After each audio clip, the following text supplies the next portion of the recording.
Olá! Você provavelmente sempre imaginou a peste negra como aquela tragédia medieval da Europa. Ruas silenciosas, cemitérios abarrotados e todo mundo vivendo com medo da morte batendo a porta. Mas a história vai muito além do velho continente. Para entender de verdade o que aconteceu, precisamos voltar aonde tudo começou. A peste negra não era uma invenção do medo humano, nem uma lenda medieval. Era causada por uma bactéria real, chamada Yersinia pestis. Essa bactéria existe há milênios e se espalha principalmente por pulgas que vivem em ratos. Ou seja, não era apenas um vírus invisível voando pelo ar, mas sim um inimigo que aproveitava a vida urbana e o comércio humano para se mover de cidade em cidade. O nome peste negra tem algumas explicações históricas, e o interessante é que ele não surgiu exatamente durante a pandemia, mas ganhou força depois. Aqui vão os principais motivos. 1. Escurecimento do corpo. Um dos sintomas mais marcantes da doença era o aparecimento de manchas escuras na pele, causadas por hemorragia sobre a pele e necrose dos tecidos.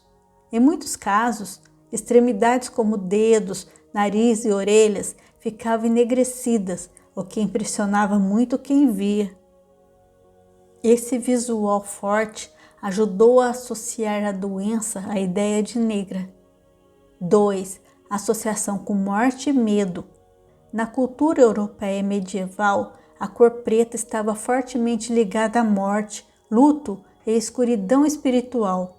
Como a doença matava milhões em pouco tempo, o termo negra também passou a representar o terror, o sofrimento e a destruição causados pela pandemia.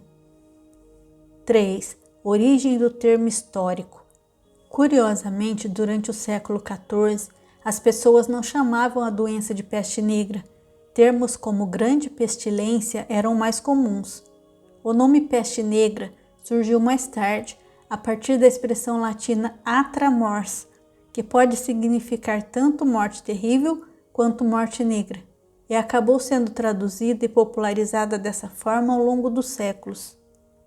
Estudos genéticos e históricos indicam que a pandemia começou no interior da Ásia Central, perto do que hoje chamamos de Quirguistão, com registros da bactéria entre 1338 e 1339. E olha que fascinante! Análises de genomas antigos confirmam que a cepa que causou a peste negra se espalhou pelas rotas comerciais da Ásia, como a famosa Rota da Seda, muito antes de chegar à Europa. Mas então, o que aconteceu fora da Europa? Vamos dar uma volta pelo mundo medieval para descobrir. No Oriente Médio, a peste chegou por caminhos comerciais que cruzavam desertos e montanhas. No Cairo, cronistas islâmicos registraram que entre 1347 e 1351, cerca de 30 a 40% da população morreu.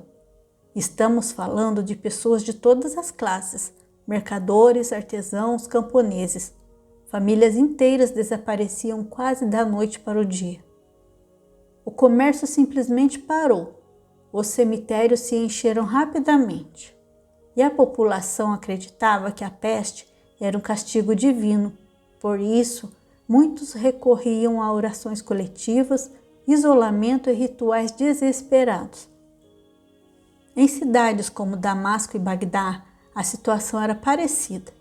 Mercados paralisados, famílias desaparecendo, vida urbana suspensa. Na Pérsia, que hoje é o Irã, os relatos históricos falam em mortes em massa e cemitérios lotados, mostrando que a experiência do medo e da perda era universal, independentemente da cultura local. No norte da África, nos portos de Marrocos, Tunísia e Argélia, a peste chegou através do intenso comércio mediterrâneo. Os cronistas árabes falavam de cidades quase abandonadas, mercados paralisados e cemitérios superlotados. Primeiro, os portos ligados ao comércio internacional eram atingidos. Só depois a doença se espalhava para o interior.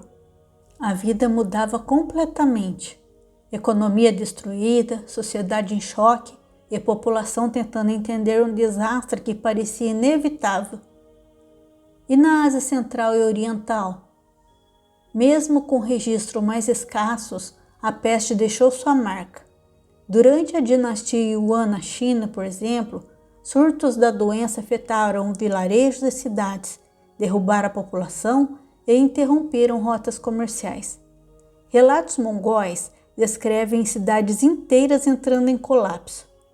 Ou seja, mesmo longe da Europa, a peste alterou profundamente a vida das pessoas, mostrando que o mundo medieval já estava mais interconectado do que muitos imaginam. Mas nem tudo estava perdido. Algumas regiões não foram atingidas. A África subsaariana e as Américas, por exemplo, não têm registros confiáveis da peste. Por que isso? Simples. A doença seguia as rotas humanas. Comércio, transporte e contato social eram essenciais para sua propagação. Regiões isoladas ou com baixa densidade populacional acabaram relativamente protegidas. Se olharmos para o quadro geral, percebemos padrões claros. Portos e cidades comerciais em todo o Oriente Médio, norte da África e Ásia enfrentaram alta mortalidade, colapso econômico e social, assim como na Europa. A diferença era a velocidade. Cidades densamente povoadas sucumbiam rapidamente, enquanto áreas rurais ou isoladas demoravam ou escapavam praticamente ilesas. A peste era implacável, mas previsível em sua estratégia. Ela seguia os caminhos que os humanos criavam. No fim das contas, a peste negra não foi apenas um desastre europeu. Ela atingiu de forma intensa e transformadora o Oriente Médio, norte da África e partes da Ásia, interrompendo economias, alterando sociedades e deixando um impacto duradouro sobre milhões de vidas. Estudar essa expansão nos ajuda a entender que mesmo no século XIV o mundo estava interligado e que o terror da peste não respeitava fronteiras culturais ou geográficas. Então, da próxima vez que você ouvir falar em peste negra, lembre-se, não foi só a Europa que sofreu.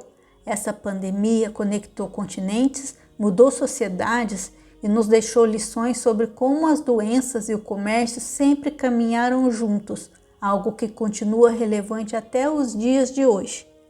Se você gostou, deixe seu like, compartilhe e se inscreva para ajudar o canal a crescer. Obrigada e até logo!